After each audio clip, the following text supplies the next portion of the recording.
จริงก็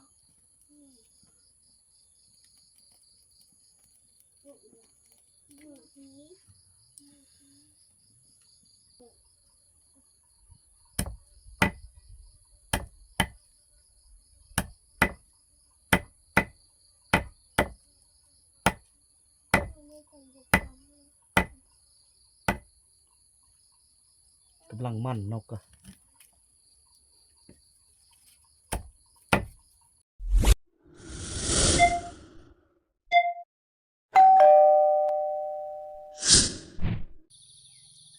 กับทักทายสบายดีตอนเช้านะทุกคนยินดีต้อนรับเข้าสู่ช่องพันสามคือเก้าตอนเช้านะตอนนี้ก็ตอนเช้ามื้อนี้ก็ว่าสินะไปเบิ่งกันนกเหลืองก่อนนกเหลืองนกกอนจุกกินนะกินมาโพอยู่ตามแคมให้แคมหน้านี่แหละมื้อนี้นะคืมพลนี่เลยตอนเช้ามื้อนี้กันนี่ข้าวกับชุกแดงสลานคือเก้ามื้อนี้บ่สั่งกันไปเบิ่งกันกกโพก่อนอันที่เห็นนกเหลืองกินมื้อนั้นนะ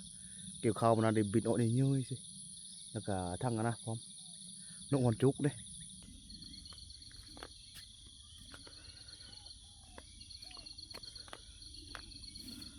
บางเธอก็ได้ขึ้นป้าเด้อมื้อนี้โทรถามเขาหัวหน้าดอนก่อนเพิ่นสิขึ้นบ่มื้อนี้บ่เพิ่นขึ้นก็สิขึ้นนำเพิ่นมื้อนี้ป้าเฮือนน้องสาวกับแม่เกี่ยวข้าวคนเดียวก่อนจัก2-3 มื้อนะนั่นแต่ข้าวหน้านะเกี่ยวข้าวก็ระมัดระวังอยู่ตอนนี้ก็เบิ่งคืมพลก็เมื่อวานนี่ก็ใช่แต่อันตีสี่จนแจ้งทับผลหีดคืนนี่นะคืนวานนี่นะเข้าเกี่ยวไว้7-8 เฮือนเป๊ะจนหมดเลยโอ้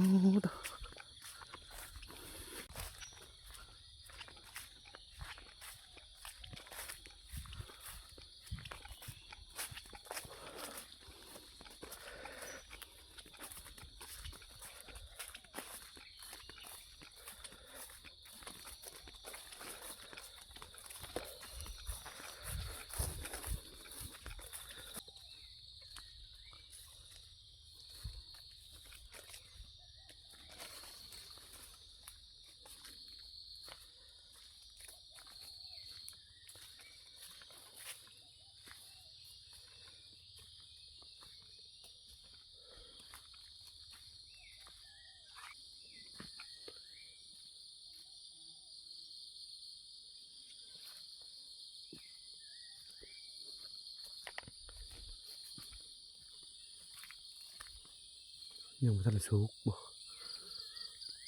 มันโหยแล้วบ่ว้าไว้เถอะ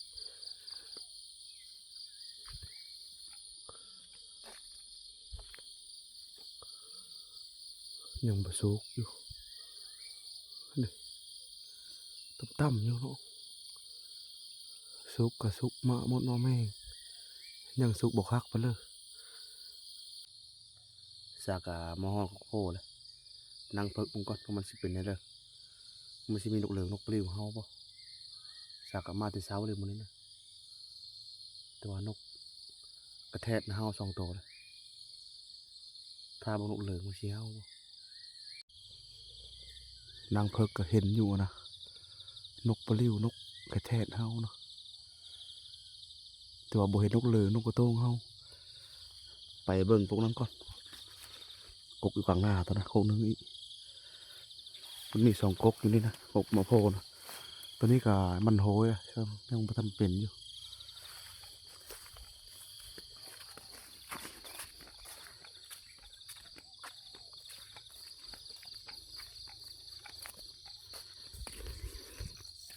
เบิ่งมันเข้าเกี่ยวที่ผ่านมา2-3 มื้อหลังนะฝนต้องทำตลอดนะเฮ็ดเพกไว้เลยบ่ได้ฮื้อเลยนี่เห็นบ่นี่พวกแต่แถวนี้ชุดจัดพูดแล้ว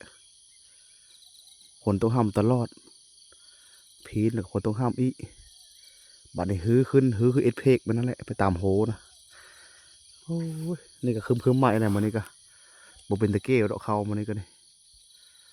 ฝนนี่ก็จักมันมาหมดเลยจักบัดสิมายามเลย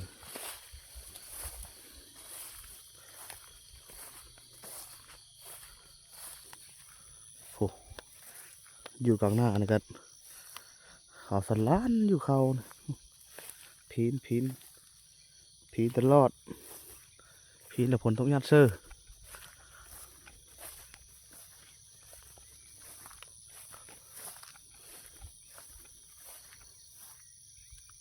กุกโพกุกนี่ก็คือสมออยู่คือเห็นนกเฮามันท่านได้ชุกคักน้ำมาโพกอะนี่เป็นทิศนี่ชุกคักกุกโพกุกนี่ก็ยังว่าท่านได้ชุกอยู่นะมาเมื่อกี้เห็นนกนะนกคืออะไรวะนกมุนทนนะบ่สั่งเอินนะนกปกปกปกนะ2-3 ตัวบนเฮานะแต่ว่าไม่ได้ยิงบินออกเลยมานั่งเฟิกกันอยู่กันพื้นเงาขามมันกันพอนกเหลืองสีเฮาก็บ่เห็นเฮานะพูดก่อนมันให้ไปพูดทางไห้ไอ้เคยก่อนเพิ่นว่าวันนกเหลืองกินมะข้อมะเผื่อแถวนั้นนะนกคนจุกก็หลายเพิ่นเนาะขันบ่มีนกเหลืองก็เลยกันนกคนจุกก็ชี้ยิงเลยตอนเช้ามื้อนี้นะคือฟ้าคึมฝนก็มาอีกแล้วโอ้โหโคตรจะได้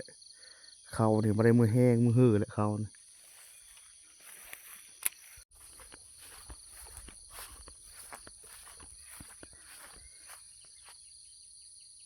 นกเขาหันแซวตอนเช้านะ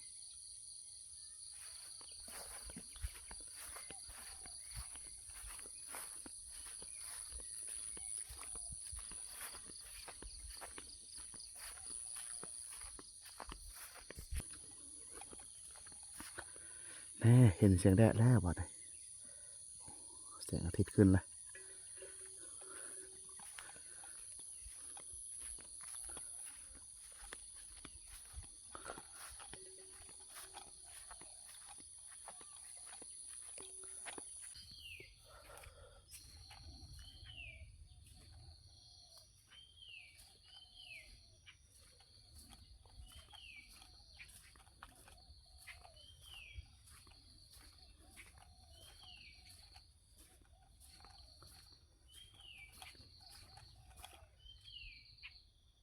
โอ้นกโคดบ่เห็นมันนกโคด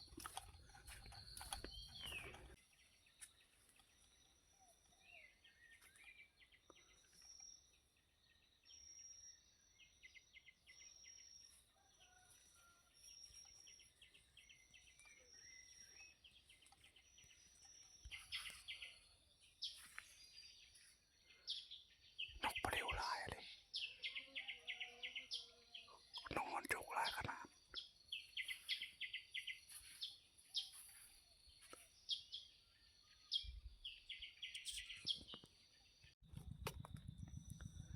มานั่งเพิกอันกบมะคอมนี่ก็มีแต่นกกระแทกนะห้าวลายนี่นกกระแทกนะ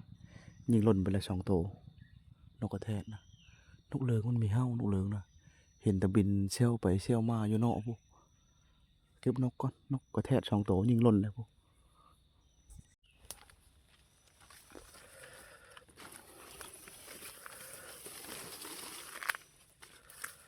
เด็กตัวนั้นตกคู่ตัวนกเหลืองมันมีห้าวนกเหลืองก็นกกระแทกอันนี้บินอยู่นอกไปเชี่ยวไปเชี่ยวมาได้ชื่อมาคล้องก็ลังซุกมาคล้องกัน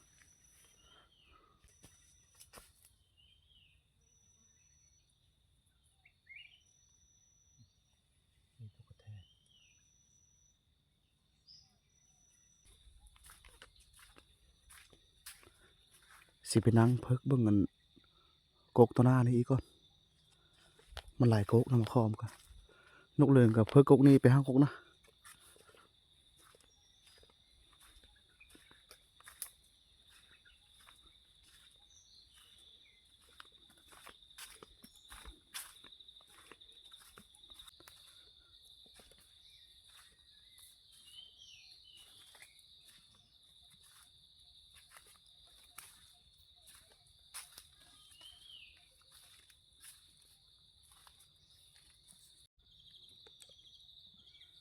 มาคล้องพวกนี้ก็ยังดกเลยชาวกระชุกนะมีแต่นกกระแทกเฮานะ4-5 ตัวพูดเนาะนกเหลืองมีเฮานกเหลือง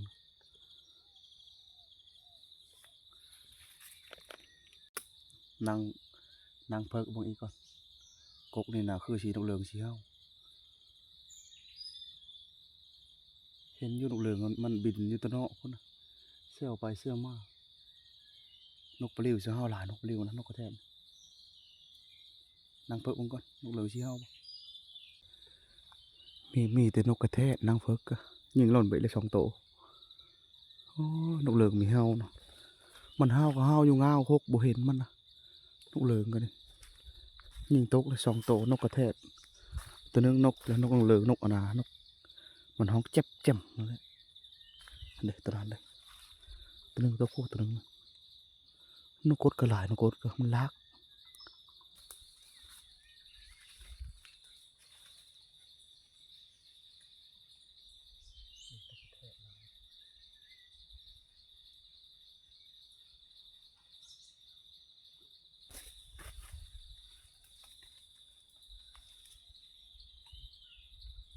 เลยนี่ตรกน้อยนะส่วนหลาย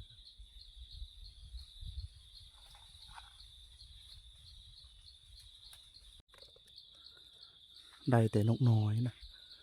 นกกระแทกกับนกเหลืองน้อยอันนกแจ่มๆตัวนึงปรีเป็น4 ตัว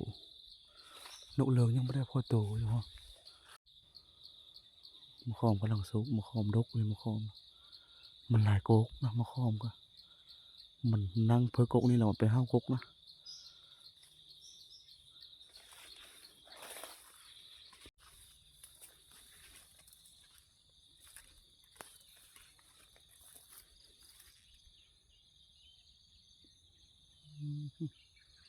มะขอมนี่ดกเลย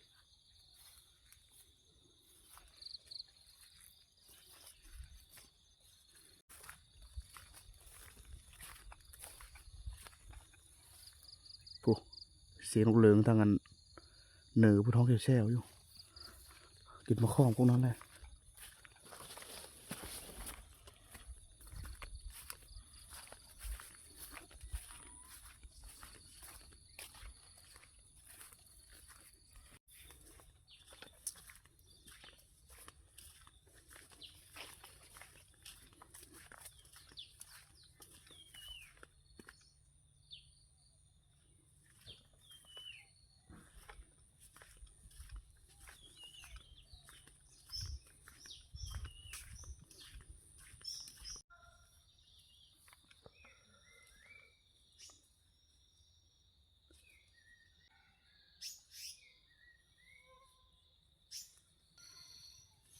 มีแต่เสียงไก่ป่าพร้อม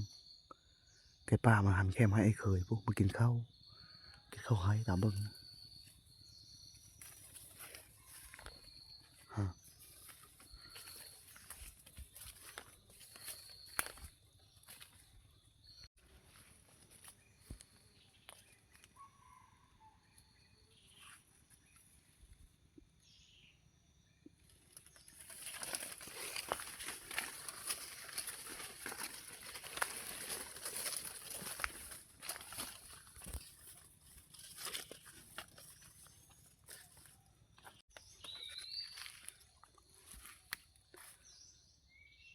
อันว่าอยู่จับไก่ป่ากันมัน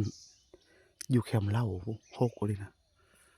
ป่าอย่างยุบแถวนี้นะเป็นป่าชีพันธุ์นะมันจอบเนี้ยเรือบ่ได้จอบไก่ป่าครับมันหันเก๊กๆอยู่ตรงนี้ก็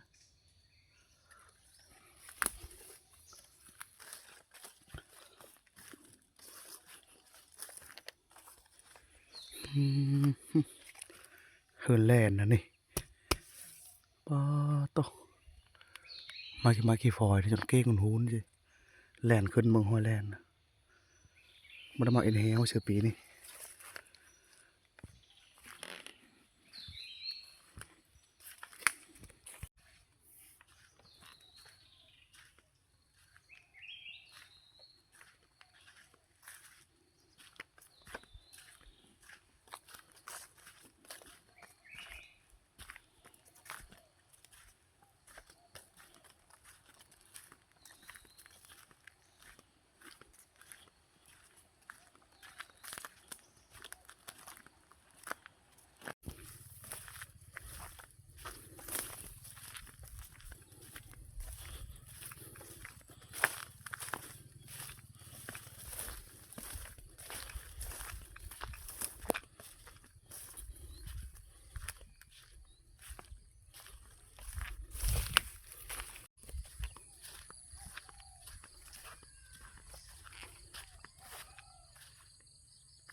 นกเขาหันอยู่แซวตามแคมไห้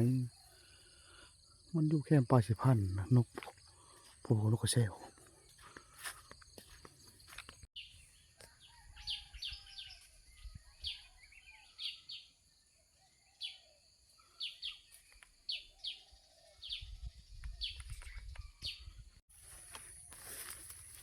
อันแวะเบิ่งอันกรมมะคอมอยู่ทางด่านนี่ก่อนกรมมะคอมอยู่แคมด่านนี่ก็เป็นได้3 ก๊ก 2 ก๊ก 3 ก๊กนี่แหละผังเสียงนกปลิวอยู่แซวทางนั้นนะแวะเบิ่งก่อนมีนกเหลืองนกกระโต้งบ่จัก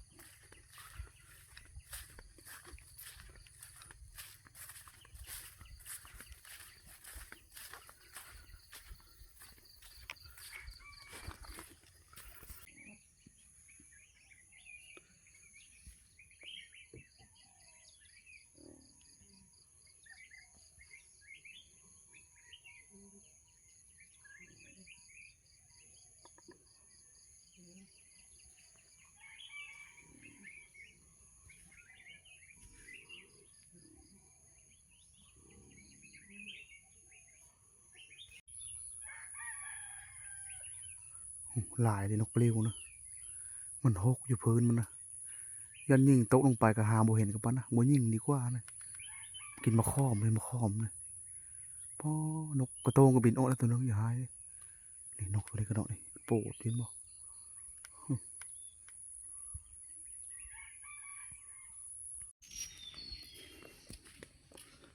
มาเพิ่งกันคงมาโพกันได้นก4 ตัวนกน้อยทั้งหมดนะครับเทงก้อนบัดนี่สวยเติบเลยนี่ก็หาปันข้าวปันน้ำบางทีก็เกี่ยวข้าวมานี่นะต้องไปถามเบิ่งเขาน้องก่อนคือฝนก็มาอีกเลยอันโตเกี่ยวไว้กับบักหลายๆหนึ่งฝนต้องห้ำนะถามน้องเอาเกี่ยวกับเกี่ยวเข้ามานี่นะจะเกี่ยวไว้ผัดยันฝนต้องห้ำอีกนะโผหอดยามเดิน11 12ก็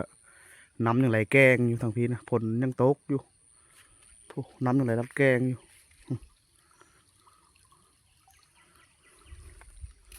ปีตะเก้าพันมาสิโอ้ยยามนี่ทางแห้งทางเฮอมาแล้วตกมาปีนี้นะโอ้ยนี่ก็คึ้มมาอยู่ฝนนี่ก็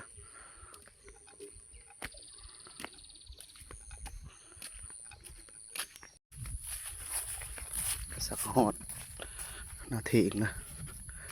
สิได้เฮ็ดกินนกนี่แหละมื้อนี้ก็เฮ็ดลาบมาบ่สิบ่สั่งว่าสิเฮ็ดลาบมาบางทีก็ปลาโคเอานกก็โอ้ยคือฝนที่เกี่ยวข้าวก็ได้เก็บอีกแล้วมื้อนี้นี่พามึงผลก่อน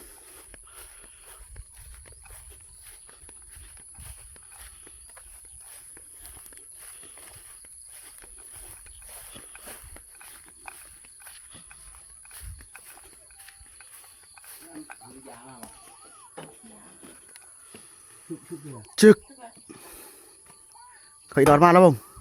เกี่ยวข้าวแล้วอะไรที่ว่าเก้ผลตรงหำมาเนี่ยสักมาฮอดเถงนะไผ่ก็ยังมีผู้ดังอยู่ไผ่ก็ดังไผ่ก่อนให้กินก่อนให้กินนกนั่นแหละผักโคมาดูลาบจุพื้นจุไฟก็ดังพื้นดังไฟกีนกก็เขาซาดอนสันไส้มันเกี่ยวเข้าล่ะลงเกี่ยวเข้าก่อนเลยอ๋อเราบอกเกี่ยวแล้วมันนี่กับเท้าเยอะมันแล้วเนี่ยนะ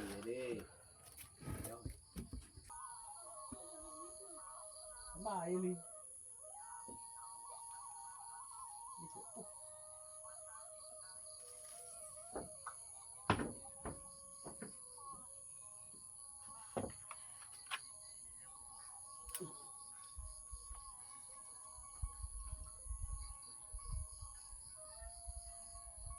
นกเลิงก็เห็นอยู่บนอยู่เนาะบนมีเฮาพวกหมอยนะ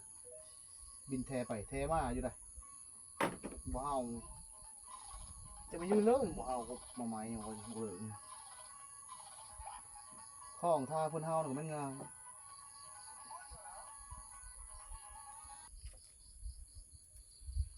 นกก็เริ่มมั่นเลยนกก็ยังมั่นบ่คักนะนกก็อี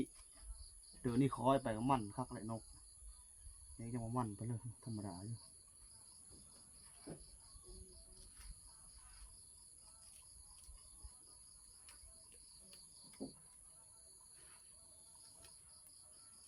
โคเอาผักโคนกเนี่ยจีนกก็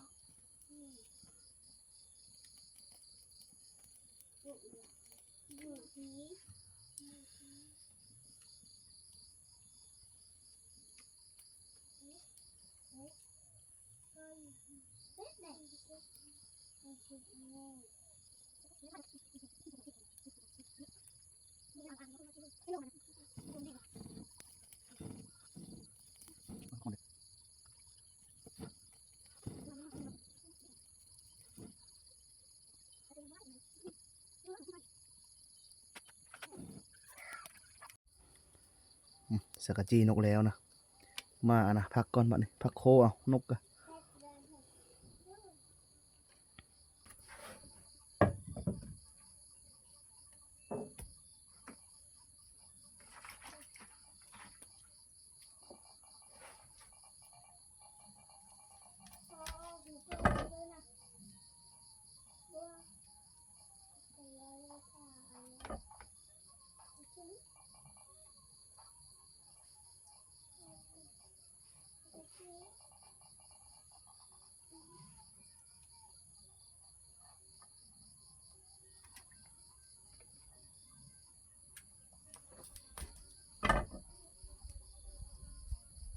โอ้ขี้มันนะ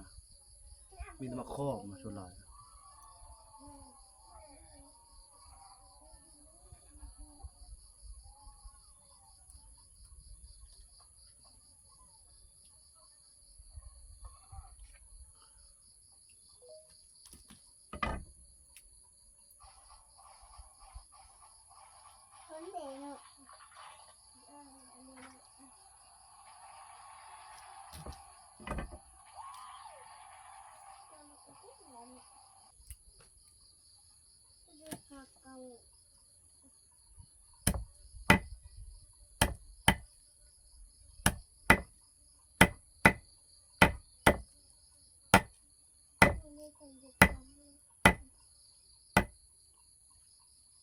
กำลังมันนกกะ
ฟดออก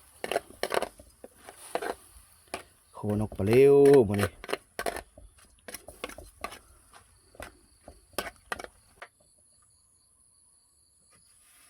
ถูกแล้ว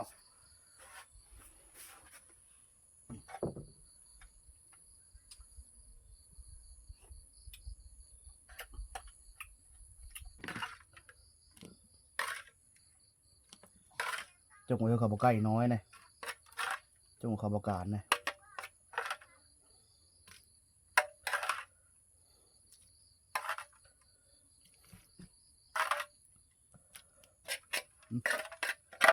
เรียบร้อยแล้วทุกคนเลยบริเชียกระโตกกระเต็นเลยนะกินแบบกลางเทงเลยมากินข้าวน้ำบ่อสั่งทุกคนเลยกินโคนกปลาลิว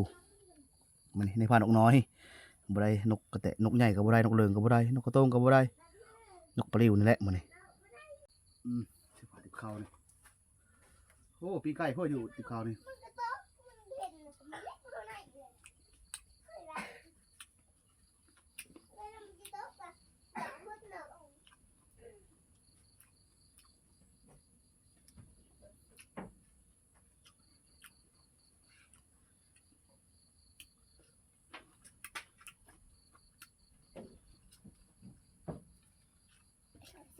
มา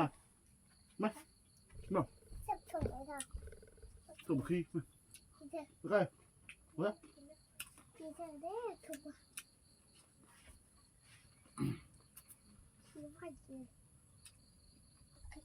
คมานี่นะนั่งเปียวละนั่งกับเจ๊นั่งกับแจ๊บ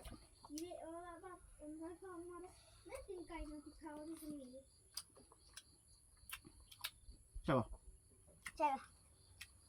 ไม่ไก่